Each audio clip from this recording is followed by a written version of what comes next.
রাত 9টা থেকে 9:30টার মধ্যে প্রকাশিত হতে চলেছে প্রথম সাপ্লিমেন্টারি লিস্ট। আর এই সাপ্লিমেন্টারি লিস্ট নিয়ে তৃণমূলের কি প্রতিক্রিয়া শুনুন। আমাদের পরিষ্কার বক্তব্য, এক, কোনো বৈধ ভোটার, জেনুইন ভোটার যেন বাদ না থাকেন।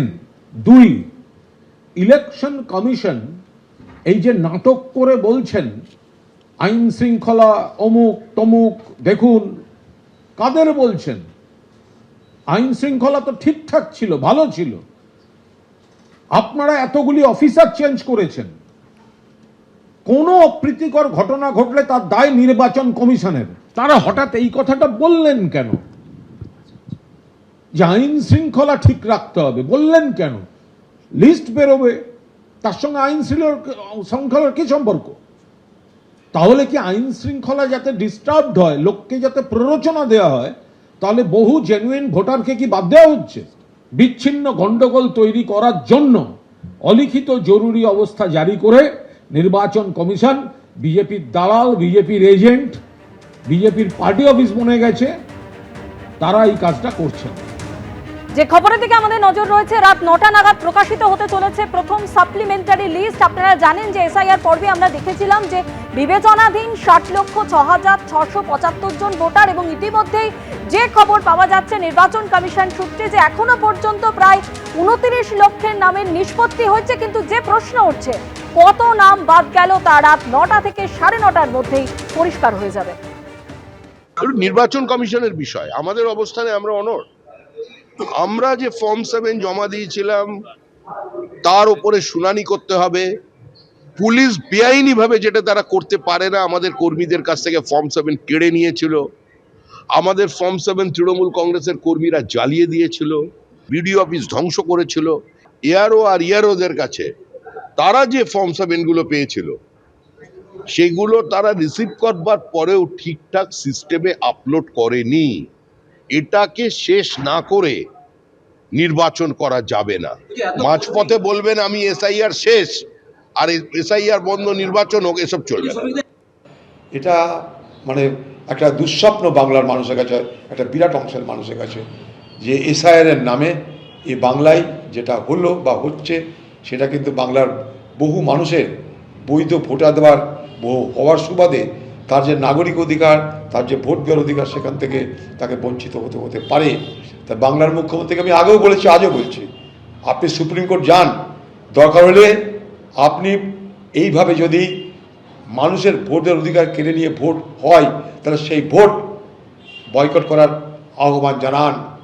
রাত 9টা নাগাদ প্রকাশিত হতে চলেছে প্রথম সাপ্লিমেন্টারি লিস্ট। এখনো পর্যন্ত প্রায় 29 লক্ষের নিষ্পত্তি, কিন্তু কত নাম বাদ? বিবেচনাধীন 60,06,675 জন ভোটারের ভবিষ্যৎ কি?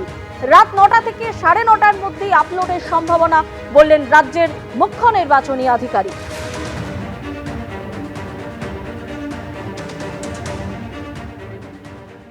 একটা নিষ্পত্তি হয়েছে প্রায় 29 লাখ আজ পর্যন্ত, 29 lakhs। ওটা তো একটা ফিগার যেটা আছে আমার কাছে নেই, কি কত মতলব অ্যাকসেপ্ট হয়েছে, কত রিজেক্ট হয়েছে।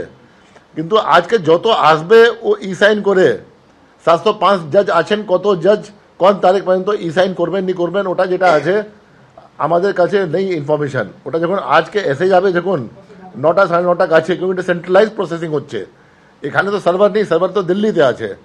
705 জজ সংগ্রহ করে যেটা আছে, প্লাস ওদেরকে নিয়ে বুথ ওয়াইজ করা যেটা আছে, টাইম লাগবে 4 ঘন্টা থেকে 6 ঘন্টা লাগে। এসআইআর এর প্রথম তালিকায় ইতিমধ্যেই 63,66,952 জনের নাম বাদ গেছে। আর খসড়া তালিকায় 58,20,899 জনের নাম বাদ। চূড়ান্ত ভোটার তালিকায় আরও 5,46,053 জন ডিলিটেড।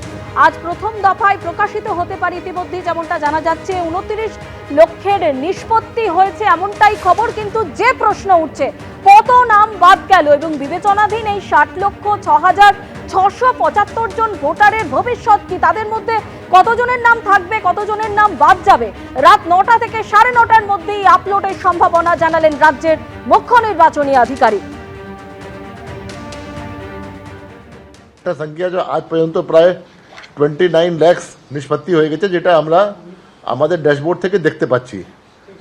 ই সাইন করে কত আসবে আমাদের কাছে এটা আমার কাছে এখন পর্যন্ত নলেজ নেই। ই সাইন করা যেটা আসছে আমাদের কাছে আসবে, যত ই সাইন করে আসবে আজকে অত পাবলিশ হবে। আগে যেটা ট্রিবিউনাল হয়েছিল ও স্টেট গভর্নমেন্ট ইন্দিরা ভবন দিয়েছিল, 5 কাউন্সিল হাউস ফিট দিয়েছিল, অনেক যা দিয়েছিল। আমরা চিফ সেক্রেটারির সঙ্গে কথা করেছি, যদি ওনার কাছে কোনো জায়গা আছে যেখানে এসব জজ সাহেব বসতে পারবেন, যেখানে এসব কেস আপিল কেস নিষ্পত্তি করতে পারবেন, আমরা চেয়েছি ওটা ফিডব্যাক হবে, তারপরে আমরা হাইকোর্টকে দেবো। রাত 9টা থেকে 9:30টার মধ্যে প্রকাশিত হতে চলেছে প্রথম সাপ্লিমেন্টারি লিস্ট। আর এই সাপ্লিমেন্টারি লিস্ট নিয়ে তৃণমূলের কি প্রতিক্রিয়া শুনুন। আমাদের পরিষ্কার বক্তব্য, এক, কোনো বৈধ ভোটার, জেনুইন ভোটার যেন বাদ না থাকেন। 2, ইলেকশন কমিশন এই যে নাটক করে বলছেন আইন শৃঙ্খলা অমুক তমুক, দেখুন কাদের বলছেন? আইন শৃঙ্খলা তো ঠিকঠাক ছিল, ভালো ছিল। আপনারা এতগুলি অফিসার চেঞ্জ করেছেন, কোনো অপ্রীতিকর ঘটনা ঘটলে তার দায় নির্বাচন কমিশনের। তারা হঠাৎ এই কথাটা বললেন কেন যে আইন শৃঙ্খলা ঠিক রাখতে হবে? বললেন কেন? লিস্ট বেরোবে, তার সঙ্গে আইন শৃঙ্খলার কি সম্পর্ক? তাহলে কি আইন শৃঙ্খলা যাতে ডিস্টার্বড হয়, লোককে যাতে প্ররোচনা দেওয়া হয়, তাহলে বহু জেনুইন ভোটারকে কি বাদ দেওয়া হচ্ছে? বিচ্ছিন্ন গন্ডগোল তৈরি করার জন্য অলিখিত জরুরি অবস্থা জারি করে নির্বাচন কমিশন বিজেপির দালাল, বিজেপির এজেন্ট, বিজেপির পার্টি অফিস বনে গেছে, তারা এই কাজটা করছেন। ভোট নিয়ে এবার কলকাতা পুলিশের সঙ্গে কেন্দ্রীয় বাহিনীর বৈঠক। আলিপুর বডিগার্ড লাইন্সে এই বৈঠকে যোগ দেন পুলিশ কমিশনার ও অন্যান্য পুলিশ আধিকারিকরা। প্রায় 45 মিনিট ধরে চলে এই বৈঠক। আলিপুর বডিগার্ড লাইন্সে হলো কেন্দ্রীয় বাহিনীর সঙ্গে পুলিশের বৈঠক ভোট নিয়ে।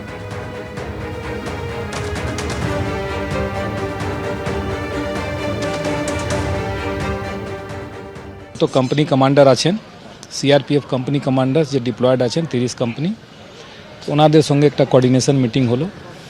ওনারা কিভাবে ডিউটি করছেন এবং কি কি জিনিস আরও দেখতে হবে এই নিয়ে আলোচনা হলো। ওনাদের এখানে অ্যাকোমোডেশন এবং ওয়েলফেয়ার মেজার্স আমাদের কি নিতে হবে এটা নিয়েও আলোচনা হলো, কোনো রকম সমস্যা আছে কিনা। এবং একটা সিনিয়র অফিসার সঙ্গে একটা পরিচিতিও হয়ে গেলো। এমনি লোকাল লেভেলে তো জোনাল ডিসিপি আছেন, ওনাদের সঙ্গে আলোচনা হচ্ছে, লোকাল থানা ওসি আছেন। আর আরও কী করে ভালো করে আগামী দিনে ইলেকশন ডিউটি আমরা করব এ নিয়ে আলোচনা হলো। বলা হয় আমাদের এক্সট্রা থাকলে আমরা দিব। অ্যাকচুয়ালি আমাদের বলা হয়েছিল as far as my memory goes, but আমাদের ওটা এক্সট্রা ছিল না, কেন অলরেডি আমাদের ট্রাফিকে লাগানো আছে। তো শুনেছি কিছু প্রকিউরমেন্ট হচ্ছে। 7-3 শিফটে যে অফিসার্স রাখি সিএফএফ সেটা কি চালু হয়েছে? হ্যাঁ, ওটা আমরা চালু করে দিয়েছি। এবিপি আনন্দ, এগিয়ে থাকে, এগিয়ে রাখে।